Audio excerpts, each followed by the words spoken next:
Assalamualaikum warahmatullahi wabarakatuh. Saudaraku, sebangsa dan setanah air yang berada di desa, di kota, dan dimanapun berada. Dari Sabang sampai Merauke, dari Miangas sampai Polorote.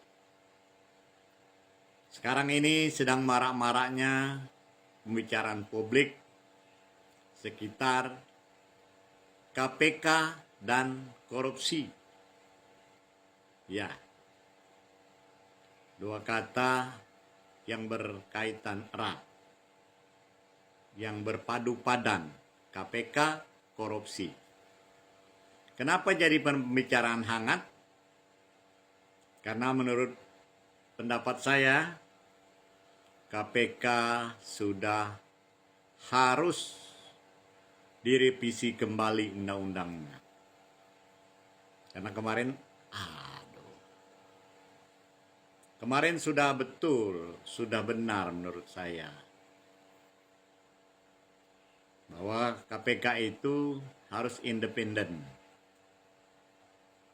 Ya, hasil kesepakatan para putra-putra terbaik bangsa ini katanya ya, akhirnya bersepakat revisi undang-undang KPK itu, akhirnya direvisi. Yang tadinya independen, sekarang menjadi lembaga atau institusi di bawah presiden. Jadi KPK itu sekarang bisa diatur-atur oleh presiden. Makanya terjadi pro kontra, perdebatan di mana-mana sekarang ini tentang KPK dan korupsi. Kalau KPK masih di bawah presiden, artinya sama dengan lembaga tinggi yang lainnya, institusi pemerintah yang lainnya, sama dengan kepolisian, sama dengan kejaksaan dan badan hukum yang lainnya. Sehingga tidak ada nilai lebihnya KPK itu. Hanya menambah institusi saja dan menambah anggaran negara saja. Toh akhirnya menjadi alat bagi penguasa untuk melindungi diri dan kroni-kroninya. Menurut saya, kepada anggota DPR, MPR, segera merevisi kembali undang-undang KPK tersebut. Dikembalikan lagi KPK itu secara independen. Artinya dia berdiri sendiri, tidak bisa dipengaruhi oleh pihak manapun. Sehingga keputusan-keputusannya itu benar-benar keputusan yang memang adil, seadil-adilnya, berdasarkan undang-undang KPK yang berlaku.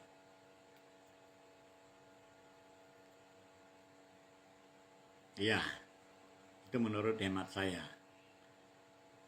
Jadi kalau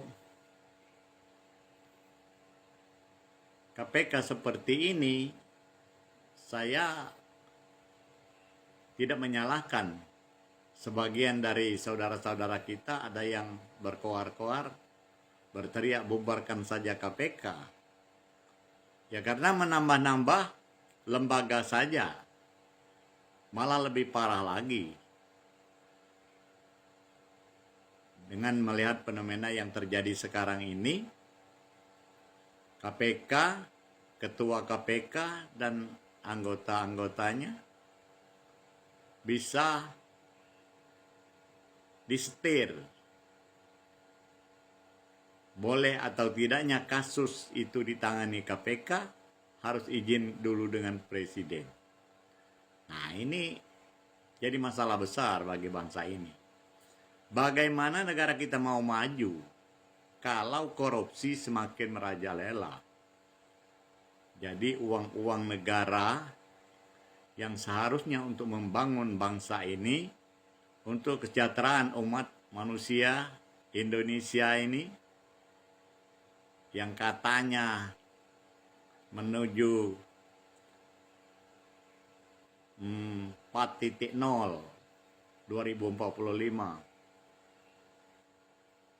tidak akan mungkin terlaksana kalau korupsi semakin merajalela. Mendengar berita-berita yang disampaikan teman-teman di media massa, media elektronik, bukan main korupsi itu, gila-gilaan saat ini. Triliunan, ratusan triliun korupsi. Dan para pelaku-pelakunya masih bebas bergentayangan. Ya karena belum ada perintah dari presiden, dari penguasa untuk segera menuntaskan atau mengadili para pelaku-pelakunya itu seadil-adilnya. Dan undang-undang perampasan aset itu menurut saya ya harus segera diberlakukan atau direncanakan atau dilaksanakan. Dan bila perlu undang-undang KPK itu dimasukkan hukuman mati bagi pelaku korupsi dengan budget sekian umpamanya. Mulai dari 1 triliunan. Kalau sudah triliunan itu, ya bagaimana lagi negara ini mau membangun kalau sebagian besar kekayaan negara ini dikuasai oleh orang per orang atau kroni-kroninya yang bagi-bagi.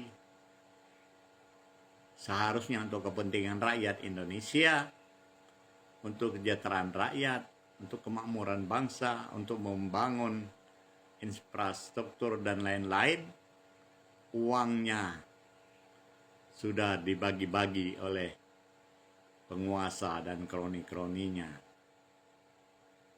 untuk memperkaya diri mereka turun-temurun. Ya. Itu menurut saya. Jadi harapan saya semoga Bapak Prabowo segera menyarankan kepada DPR, MPR untuk merevisi kembali undang-undang KPK tersebut sehingga KPK itu independen. Jangan seperti institusi yang sudah ada. Kalau seperti ini sama saja dengan institusi yang sudah ada selama ini. Tujuan dibentuknya KPK itu karena selama ini institusi yang ada seakan-akan tidak tidak melaksanakan tugas pokok dan fungsi sebagaimana mestinya, sehingga perlu dibentuk KPK.